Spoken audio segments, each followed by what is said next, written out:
Disclaimer: This video is only for informational and educational purposes. Always do your own research before investing in any crypto.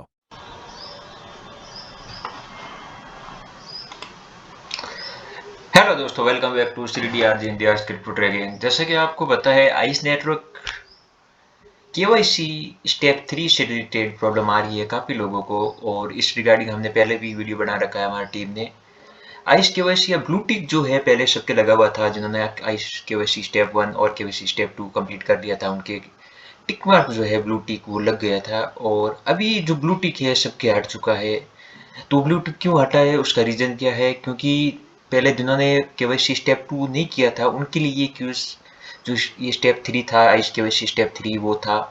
और अब ये team ने compulsory कर दिया सबके लिए, आपको ये आइस KYC स्टेप 3 कंप्लीट करना ही होगा। यदि आप कंप्लीट नहीं कर पा रहे हो तो हमारे टेलीग्राम ग्रुप से जुड़ सकते हो। हमारे एडमिन जो है वहाँ पे 24 घंटे बैठे हैं, जो हर तरह से इंडियंस की मदद करने के लिए, और खासतर जो किसी नॉर्मल कोई बातचीत हो तो ग्रुप के अंदर ऑफिशियली सबके सामने आप बातचीत कर सकते हैं। हमारा जो एडमिन है वो कभी भी आपको कभी भी पर्सनली मैसेज आपको सामने से नहीं करेगा, और ना ही किसी तरह का फंड वगैरह इस तरह कोई स्कैम धोखाधड़ी है वो आप हमेशा बचकर रहना, क्योंकि टेलीग्राम पर अक्सर जो स्कैमर के हैं मैसेज आते रहते हैं, और ऑटोमेटिक ग्रुप वगैरह एडमिन वगैरह वो आप सब अपने हिसाब से हमेशा ध्यान रखें।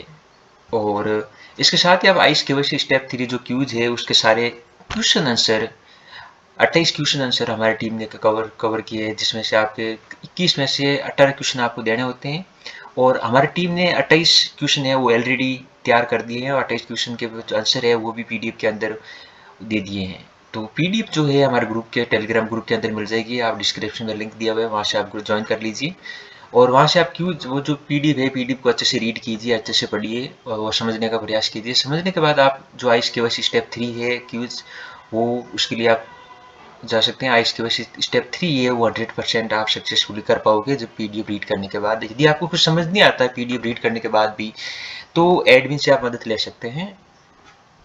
इसके साथ एक न्यूज़ निकल कर आ रही है कि Pi42 एक्सचेंज, दोस्तों ये एक नई एक्सचेंज है, इसलिए ये नई फ्यूचर एक्सचेंज है। मतलब यहाँ पे आप फ्यूचर ट्रेडिंग कर सकते हो रुपए के अंदर, और यहाँ पे नहीं आपके में टैक्स लगेगा 30% टैक्स, 1% ये TDS ये आपको नहीं लगेंगे इस एक्सचेंज पर। जबकि टीम जो है, इनका फाउंडर जो है future, the new future exchange launch by CEO of जेपे एंड वज्रेक्स, मतलब निश्चल शेट्टी और जेपे के जो CEO है उन्होंने ये लॉन्च किया है। तो मेन खास बात ये है कि ऑफसेट लॉसेस, मतलब आप यदि एक के अंदर आप लॉस होता है दूसरे के अंदर आपको अगर प्रॉफिट होता है, तो वो ऑफसेट मतलब लॉस जो है रिकवर करने का आपको मौका मिलेगा। इसके साथ ऐसा नहीं है कि भाई एक के अंदर प्रॉफिट हुआ और एक के अंदर लॉस हुआ तो आपको एक के अंदर प्रॉफिट जिसमें हुआ उसी का ही टैक्स देना है, लॉस जिसका वो आपको रिकवर नहीं किया जाएगा, वो नहीं गिना जाएगा। तो ऐसा नहीं है इसके अंदर। और जो TDS है वो नहीं लगेगा, 30% टैक्स है वो नहीं लगेगा। ट्रेड डायरेक्टली विथ INR, आप INR के अंदर ट्रेडिंग कर सकते हो, or not trade with confidence on Pi42 and that too tax efficiently, team ने कह रखा है। लेकिन हमारी टीम को लगता है ये एक्सचेंज अभी नया है, तो काफ़ी प्रॉब्लम जो है फेस करनी पड़ सकती है जो लोग इनको जो ये एक्सचेंज है इस एक्सचेंज को यूज कर रहे हैं, क्योंकि नई एक्सचेंज आती है तो उसके अंदर बहुत सारी कमियां भी होती है, और जैसे जैसे लोग उसको यूज करते हैं और कमियां सामने आती है, टीम उसको सॉल्व करने की कोशिश करती है, सॉल्व करती है।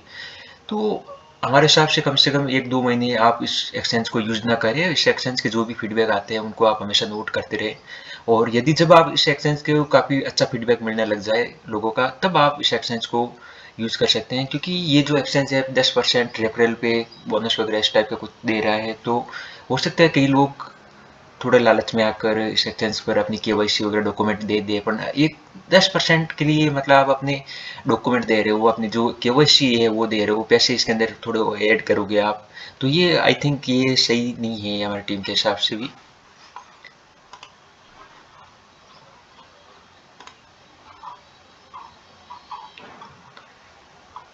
इसके साथ ही बीराइज जो है उसने एक न्यू बर्न मैकेनिज्म ऐड किया है कि we have added burn mechanism to our staking platform, token from yearly unstaking and penalty fee go straight to dead wallet।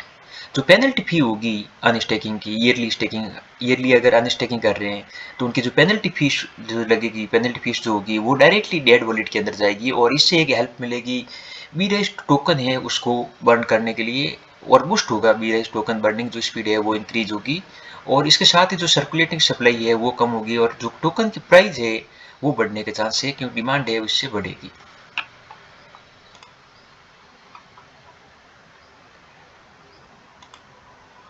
XMR token जो प्राइवेट ब्लॉकचेन है उसका जो टोकन ये है, ये बाइनेंस ने डीलिस्ट किया है। डीलिस्ट करने के बाद 16.9% अप्रोक्स डब देखने को मिला है। ये इतने सारे टोकन है, Binance will delist the following tokens, ENT, multi, VI, XMR, इन सभी टोकन को डीलिस्ट किया है बाइनेंस ने।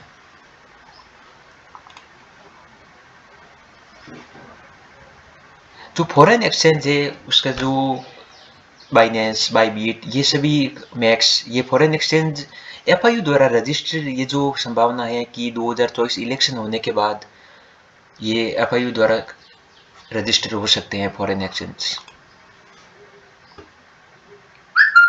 सोलाना की ब्लॉकचेन है वो 6 तारीख को कुछ समय के लिए आप कह सकते हैं, मतलब कुछ समय क्या, आप कह सकते हैं 5 से 6 घंटे के लिए सोलाना की ब्लॉकचेन बंद हो गई थी, स्टक हो गई थी, रुक गई थी उसमें, और ट्रांजेक्शन थे वो भी रुकने स्टार्ट हो गए थे, फेल होने स्टार्ट हो गए थे, और 5 घंटे बाद जो सोलाना की ब्लॉकचेन है वो वापस स्टार्ट हुई।